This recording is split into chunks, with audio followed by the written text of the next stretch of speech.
ES5 ವರೆಗೂ variable declare ಮಾಡೋಕ್ಕೆ ನಮಗೆ ಇದ್ದಂಥ ಒಂದೇ ಒಂದು ಆಪ್ಷನ್ ಅಂದರೆ ಅದು ವ್ಯಾರ್ ಕೀವರ್ಡ್.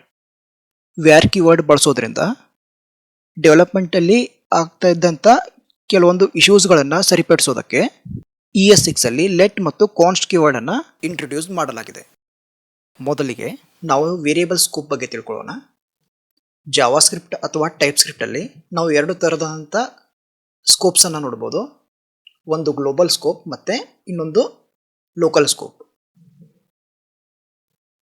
ಗ್ಲೋಬಲ್ ಸ್ಕೋಪ್ ಅಂದರೆ ನಾವು ಯಾವುದಾದ್ರೂ ಒಂದು ವೇರಿಯೇಬಲನ್ನು ಫಂಕ್ಷನ್ ಹೊರಗಡೆ ಡಿಕ್ಲೇರ್ ಮಾಡ್ತೀವೋ ಆ ವೇರಿಯೇಬಲನ್ನು ಗ್ಲೋಬಲ್ ಸ್ಕೋಪ್ ಅಂತ ಹೇಳ್ತೀವಿ.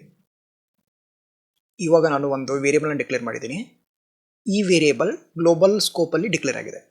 ಇವಾಗ ನಾನು ಒಂದು ಫಂಕ್ಷನನ್ನು ಕ್ರಿಯೇಟ್ ಮಾಡ್ತೀನಿ.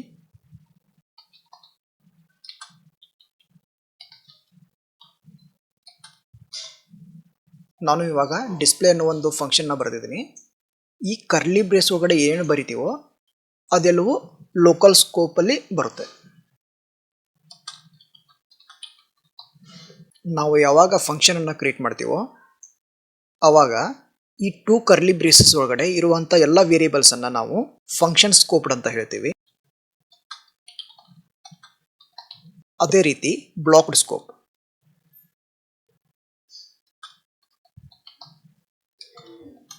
ನಾವು ಯಾವಾಗ ವೇರಿಯೇಬಲನ್ನು ಕಂಡೀಷನಲ್ ಸ್ಟೇಟ್ಮೆಂಟ್ಸಲ್ಲಿ ಅಂದರೆ ಇಫ್, ಎಲ್ಸ್, ಸ್ವಿಚ್ ಕಂಡೀಷನ್ ಒಳಗಡೆ ಬರಿತೀವೋ ಅಥವಾ ಲೂಪ್ಸಲ್ಲಿ ಬರಿತೀವೋ ಆ ವೇರಿಯೇಬಲ್ಸನ್ನು ನಾವು ಬ್ಲಾಕ್ಡ್ ಸ್ಕೋಪ್ ವೇರಿಯೇಬಲ್ಸ್ ಅಂತ ಹೇಳ್ತೀವಿ. ಇವಾಗ ನಾವು ಲೆಟ್, ವ್ಯಾರ್ ಮತ್ತು ಕಾನ್ಸ್ಟ್ ಕೀವರ್ಡ್ ನಡುವೆ ಇರುವಂಥ ವ್ಯತ್ಯಾಸವನ್ನು ನೋಡೋಣ. ಫಸ್ಟ್ ಡಿಫ್ರೆನ್ಸ್ ಅಂದರೆ ರೀಡಿಕ್ಲರೇಷನ್. ನೀವು ನೋಡ್ತಾ ಇರ್ಬೋದು, ನಾನು ಗ್ಲೋಬಲ್ ಸ್ಕೋಪಲ್ಲಿ ಕೆಲವೊಂದಿಷ್ಟು ವೇರಿಯೇಬಲನ್ನು ಡಿಕ್ಲೇರ್ ಮಾಡಿದ್ದೀನಿ using where, let and ಕಾನ್ಸ್ಟ್ keywords. ನಾನು ಇಲ್ಲಿ ವ್ಯಾರ್ ಕೀವರ್ಡ್ ಉಪಯೋಗಿಸಿ 2 ವೇರಿಯೇಬಲನ್ನು ಕ್ರಿಯೇಟ್ ಮಾಡಿದ್ದೀನಿ ವಿತ್ ದ ಸೇಮ್ ನೇಮ್. ಇದು ಯಾವುದೇ ಎರರನ್ನು ಕೊಡ್ತಾ ಇಲ್ಲ, ಸೊ ಇಟ್ಸ್ ವ್ಯಾಲಿಡ್ ಕೋಡ್. ಅದೇ ರೀತಿ ಲೆಟ್ ಕೀವರ್ಡ್ ಯೂಸ್ ಮಾಡಿ ಸೇಮ್ ಸ್ಕೋಪಲ್ಲಿ ನಾನು ಯಾವುದಾದ್ರೂ ವೇರಿಯೇಬಲನ್ನು ರೀಡಿಕ್ಲೇರ್ ಮಾಡಿದರೆ TypeScript will throw an error. ನಾವು ನೋಡ್ತಾ ಇರ್ಬೋದು, can't redeclare block scoped variable b. ಇದರ ಅರ್ಥ ನಾವು ಲೆಟ್ ಕೀವರ್ಡ್ ಯೂಸ್ ಮಾಡಿ ಸೇಮ್ ಸ್ಕೋಪಲ್ಲಿ ಒಂದು ವೇರಿಯೇಬಲ್ನ ರೀಡಿಕ್ಲೇರ್ ಮಾಡೋಕ್ಕಾಗಲ್ಲ. ಅದೇ ರೀತಿ ಕಾನ್ಸ್ಟೆಂಟ್ ವೇರಿಯೇಬಲ್ ಸಿನ ರೀಡಿಕ್ಲೇರ್ ಮಾಡಿದ್ರಿಂದ ಅದು ಕೂಡ ಸೇಮ್ ಎರರ್ ಕೊಡ್ತಾ ಇದೆ.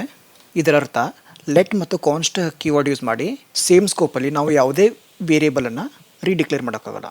ವ್ಯಾರ್, ಲೆಟ್ ಮತ್ತು ಕಾನ್ಸ್ಟ್ ನಡುವೆ ಇರುವಂಥ ಇನ್ನೊಂದು ಡಿಫ್ರೆನ್ಸ್ ಅಂದರೆ ರೀಅಸೈನ್ಮೆಂಟ್.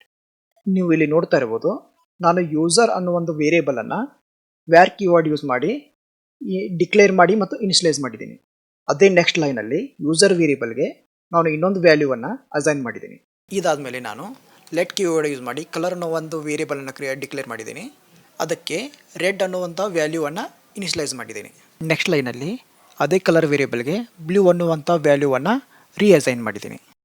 ಇದರರ್ಥ ನಾವು ಯಾವುದಾದ್ರೂ ವೇರಿಯೇಬಲನ್ನು ವ್ಯಾರ್ ಅಥವಾ ಲೆಟ್ ಕೀವರ್ಡಿಂದ ಡಿಕ್ಲೇರ್ ಮಾಡಿದ ಮೇಲೆ ಅದರ ವ್ಯಾಲ್ಯೂವನ್ನು ಮತ್ತೆ ರೀಅಸೈನ್ ಮಾಡ್ಬೋದು. ಬಟ್ ನಾವು ಯಾವಾಗ ಕಾನ್ಸ್ಟ್ ಕೀವರ್ಡ್ ಯೂಸ್ ಮಾಡಿ ಒಂದು ವೇರಿಯೇಬಲನ್ನು ಇನಿಷಿಯಲೈಸ್ ಮಾಡ್ತೀವೋ ಆವಾಗ ನಾವು ಆ ವೇರಿಯೇಬಲ್ಗೆ ಮತ್ತೆ ಯಾವುದೇ ವ್ಯಾಲ್ಯೂವನ್ನು ರೀಅಸೈನ್ ಮಾಡೋಕ್ಕಾಗಲ್ಲ. ನೀವು ಇಲ್ಲಿ ನೋಡ್ತಾ ಇರ್ಬೋದು, ನಾನು ಈಸ್ ಅಲೌಡ್ಗೆ ಟ್ರೂ ವ್ಯಾಲ್ಯೂನ ಅಸೈನ್ ಮಾಡಿದ್ದೀನಿ. ಮತ್ತು ನೆಕ್ಸ್ಟ್ ಲೈನಲ್ಲಿ ಈಸ್ ಅಲೌಡ್ಗೆ ಫಾಲ್ಸನ್ನು ಅಸೈನ್ ಮಾಡೋಕೆ ಹೋದರೆ it is giving N error. Can't assign to is allowed because it is a constant. JavaScript ಅಥವಾ ಟೈಪ್ಸ್ಕ್ರಿಪ್ಟಲ್ಲಿ ವ್ಯಾರ್ ಕೀವರ್ಡ್ ಯೂಸ್ ಮಾಡಿ ಡಿಕ್ಲೇರ್ ಮಾಡಿದಂಥ ವೇರಿಯೇಬಲ್ಸ್ ಫಂಕ್ಷನ್ ಸ್ಕೋಪ್ಡ್ ಆಗಿದ್ದರೆ ಲೆಟ್ ಮತ್ತು ಕಾನ್ಸ್ಟ್ ಬ್ಲಾಕ್ ಸ್ಕೋಪ್ಡ್ ವೇರಿಯೇಬಲ್ ಆಗಿವೆ. ನೀವು ಇಲ್ಲಿ ನೋಡ್ತಾ ಇರ್ಬೋದು, ಲೈನ್ ನಂಬರ್ 1ನಲ್ಲಿ ನಾನೊಂದು ಗ್ಲೋಬಲ್ ವೇರಿಯೇಬಲನ್ನು ಕ್ರಿಯೇಟ್ ಮಾಡಿದ್ದೀನಿ. ಈ ಗ್ಲೋಬಲ್ ವೇರಿಯೇಬಲ್ ಯೂಸರ್ ನೇಮನ್ನು ಯಾವ ಫೈಲಲ್ಲಿ ಡಿಕ್ಲೇರ್ ಮಾಡಿರ್ತೀವೋ ಆ ಫೈಲಲ್ಲಿ ನಾವು ಯಾವುದೇ ಸ್ಕೋಪಲ್ಲಿ ಆ ವೇರಿಯೇಬಲನ್ನು ಆಕ್ಸೆಸ್ ಮಾಡ್ಬೋದು. ಅದು ವ್ಯಾರ್, ಲೆಟ್ ಅಥವಾ ಕಾನ್ಸ್ಟ್ ಯಾವುದೇ ಕೀವರ್ಡಿಂದ ಡಿಕ್ಲೇರ್ ಮಾಡಿದಂಥ ವೇರಿಯೇಬಲ್ ಇದ್ದರೂ ನಾವು ಆ ವೇರಿಯೇಬಲನ್ನು ಯಾವ ಸ್ಕೋಪಲ್ಲಿ ಬೇಕಾದರೂ ಆಕ್ಸೆಸ್ ಮಾಡ್ಬೋದು. ವ್ಯಾರ್ ಕೀವರ್ಡ್ ಫಂಕ್ಷನ್ ಸ್ಕೋಪ್ಡ್ ಅಂತ ಹೇಳಿದ್ದೆ. ನೀವು ನೋಡ್ತಾ ಇರ್ಬೋದು, ನಾನು ಇಲ್ಲೊಂದು ಫಂಕ್ಷನನ್ನು ಡಿಫೈನ್ ಮಾಡಿದ್ದೀನಿ. ಈ ಫಂಕ್ಷನಲ್ಲಿ ವ್ಯಾರ್ ಕೀವರ್ಡ್ ಯೂಸ್ ಮಾಡಿ ಇನ್ನೊಂದು ವೇರಿಯೇಬಲ್ ಅಂದರೆ ಯೂಸರ್ ನೇಮ್ ವೇರಿಯೇಬಲ್ನ ರೀಡಿಕ್ಲೇರ್ ಮಾಡಿದ್ದೀನಿ. ಇಲ್ಲಿ ಡಿಕ್ಲೇರ್ ಮಾಡಿದಂಥ user name variable it is not specific to this block, but ಇದರ ವ್ಯಾಲ್ಯೂವನ್ನು ನಾವು ಈ ಫಂಕ್ಷನಲ್ಲಿ ಎಲ್ಲಿ ಬೇಕಾದರೂ ಎಕ್ಸೆಸ್ ಮಾಡ್ಬೋದು. ನಾನು ಈ ಫಂಕ್ಷನನ್ನು ಇಲ್ಲಿ ಕಾಲ್ ಮಾಡಿದ್ದೀನಿ. ಇವಾಗ ಈ ಫಂಕ್ಷನನ್ನು ಎಕ್ಸಿಕ್ಯೂಟ್ ಮಾಡಿ ನೋಡೋಣ. TSC ಇವಾಗ ಇದು ಕಂಪೈಲ್ ಆಗಿದೆ.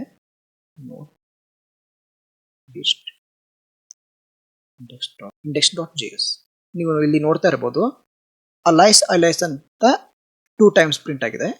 ಇದರ ಅರ್ಥ ವ್ಯಾರ್ ಕೀವರ್ಡ್ ಯೂಸ್ ಮಾಡಿ ಡಿಕ್ಲೇರ್ ಮಾಡಿದಂಥ ವೇರಿಯೇಬಲ್ ವ್ಯಾರ್ ಕೀವರ್ಡ್ ಯೂಸ್ ಮಾಡಿ ಡಿಕ್ಲೇರ್ ಮಾಡಿದಂಥ ವೇರಿಯೇಬಲ್ ವ್ಯಾಲ್ಯೂವನ್ನ ಯಾವ ಫಂಕ್ಷನ್ ಅಲ್ಲಿ ಕ್ರಿಯೇಟ್ ಮಾಡಿರ್ತೀವೋ ಆ ಫಂಕ್ಷನ್ ಒಳಗಡೆ ಎಲ್ಲಿ ಬೇಕಾದರೂ ಎಕ್ಸೆಸ್ ಮಾಡ್ಬೋದು. ನಾನು ಇವಾಗ ಈ ಗ್ಲೋಬಲ್ ವೇರಿಯೇಬಲ್ ಅನ್ನ ಕಮೆಂಟ್ ಮಾಡ್ತೀನಿ. ಇನ್ನೊಂದ್ಸಲ ಕಂಪೈಲ್ ಮಾಡಿ ಎಕ್ಸಿಕ್ಯೂಟ್ ಮಾಡಿ ನೋಡೋಣ. TSC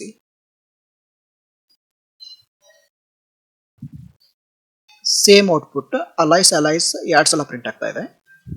ಇವಾಗ ನಾವು ಅದೇ ಸೇಮ್ ವೇರಿಯೇಬಲ್ ಅನ್ನ ಲೆಟ್ ಕೀವರ್ಡ್ ಯೂಸ್ ಮಾಡಿ ಡಿಕ್ಲೇರ್ ಮಾಡೋಣ.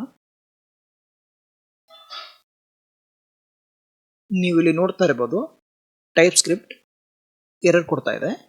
Can't find name user name.